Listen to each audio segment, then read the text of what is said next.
Assalamualaikum warahmatullahi wabarakatuh. Salam sejahtera bagi kita semua. Yang terhormat kepada Bapak Ibu serta rekan-rekan mahasiswa atau pelajar yang saya banggakan.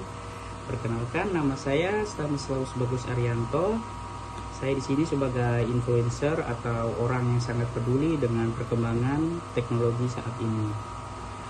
Kemudian saat ini saya berdiri di depan rekan-rekan dan Bapak Ibu sekalian. Saya ingin membahas tentang perihal bijak dalam berkomunikasi di era digital, membangun koneksi nyata di tengah hiruk-pikuk media sosial. Baik rekan-rekan mahasiswa dan Bapak Ibu yang saya banggakan, coba kita perhatikan sejenak berapa kali dalam seminggu terakhir Anda makan malam bersama keluarga, berkumpul. Kemudian hal-hal yang Anda lakukan ketika sedang berkumpul dan berbincang empat mata. Kemudian mata Anda justru tertuju pada notifikasi di layar ponsel. Nah, hal inilah yang memang kebanyakan yang orang lakukan pada saat ini ketika sedang berkumpul. Coba kita perhatikan sejenak berapa kali dalam seminggu terakhir kita bermain media sosial. Media baru memberikan kita superpower untuk terhubung dengan siapapun di belahan dunia manapun. Namun, ironisnya ia juga menciptakan jarak antara kita dan orang yang tepat berada di samping kita. Hari ini saya ingin mengajak kita merenungkan dan berdiskusi mengenai dampak media baru terhadap kualitas komunikasi antar pribadi kita. Tujuan kita bukan untuk memusuhi teknologi, melainkan untuk menjadi pengguna yang bijak, yang mampu membangun koneksi nyata yang lebih dalam di tengah hiruk-pikuk dunia digital.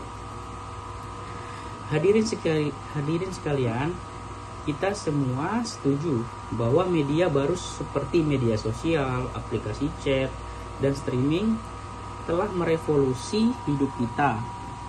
Namun, di balik kemudahan itu terjadi pergeseran fokus yang membahayakan. Ada beberapa poin yang akan saya jelaskan. Pertama, media baru mengalihkan perhatian kita dari komunikasi nonverbal. Komunikasi antar pribadi yang saat ini sangat bergantung pada kinestik, proksemik, dan paralinguistik, yaitu bahasa tubuh, intonasi suara, dan kontak mata. Ketika kita asik membalas chat saat teman bercerita, itu kita tidak hanya bersikap tidak sopan, tetapi kita juga kehilangan 70% dari makna pesan yang disampaikan. Dan juga kita kehilangan kesempatan untuk memahami empati dan ketulusan dari lawan bicara kita.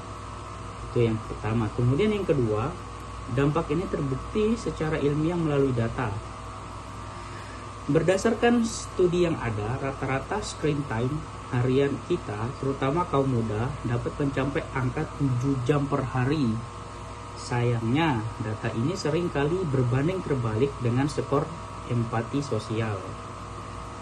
Paparan media yang didominasi oleh teks dan emotion secara bertahap melemahkan kemampuan otak kita untuk membaca ekspresi wajah, memahami nada suara, dan merespon perasaan orang lain secara tepat. Kita menjadi mahir berekspresi di dunia maya, namun canggung di dunia nyata. Lalu apa yang bisa kita lakukan? Jawabannya sederhana. Kehadiran penuh atau full presence. Mari kita tetapkan batasan ketika kita duduk bersama seseorang. Berikanlah waktu itu seutuhnya. Terapkan detox digital. Singkat, letakkan ponsel dengan mode senyap dan fokus energi dengan pendengaran dan penglihatan kita kepada lawan bicara. Kemudian komunikasi ini memang sangat diperlukan ketika kita sedang berbicara kepada 1, 2, atau 3 orang, agar komunikasi tersebut lebih bermakna ketika kita sedang membahas suatu problem atau suatu topik. Jadi ada makna tersebut. Hadirin yang berbahagia, media baru adalah alat yang luar biasa dan bukan musuh. Tetapi tantangannya adalah terletak pada kedewasaan kita ketika kita mengendalikannya. Marilah kita bawa kembali kehangatan ke dalam interaksi kita. Mari kita gunakan ponsel sebagai alat penghubung jarak jauh. Namun, jadikan juga mata, telinga, dan hati kita sebagai penghubung sejati di jarak dekat. Jangan biarkan scrolling media sosial menggantikan soul atau jiwa dalam komunikasi. Mari kita mulai hari ini. Ketika Anda meninggalkan ruangan ini, cobalah untuk menikmati momen interaksi Anda berikutnya dengan keluarga, dengan teman, atau rekan tanpa gangguan dari notifikasi handphone atau alat-alat komunikasi lainnya. Berikanlah penuh dan perhatian, dan Anda juga akan merasakan komunikasi antar pribadi yang jauh lebih kaya dan bermakna. Jadi itulah pidato dari saya. Sekian, terima kasih atas waktu dan perhatiannya. Mohon maaf apabila ada tutur kata saya yang kurang berkenan di hati rekan-rekan dan Bapak Ibu sekalian. Mohon dimaafkan. Semoga kita semua menjadi generasi yang bijak dalam berteknologi dan berhati tulus, serta tidak membuat teknologi menjadi sebuah ancaman bagi kehidupan kita semua. Wassalamualaikum warahmatullahi wabarakatuh. Terima kasih.